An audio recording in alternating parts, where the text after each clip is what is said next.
আজকে দিদুন বানাচ্ছে চিংড়ি পাতুরি, তাও আবার লাউ পাতায়। আর আমি ভিডিও বানিয়ে তোমাদের সাথে শেয়ার করব না, এটা কি হতে পারে? এটাকে অনেকে চিংড়ি ভাপা পাতুরিও বলে থাকে। দিদু সাধারণত ভেটকি মাছের পাতুরি খাইয়েছে। হঠাৎ দেখি দিদু বাজার থেকে চিংড়ি কিনে এনেছে। আমি বললাম, আজ চিংড়ি দিয়ে কি করবে দিদু?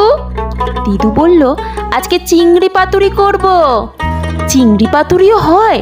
আমি তো এই প্রথমবার শুনলাম।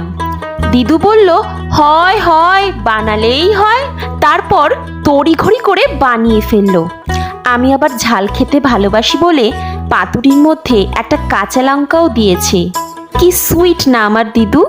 তারপর 10 থেকে 15 মিনিট পাতুরিটাকে ভাপিয়ে নিল। আমার তো গরম গরম ভাত দিয়ে এই পাতুরি অসাধারণ লাগলো। চাইলে তোমরাও ট্রাই করতে পারো। টাটা।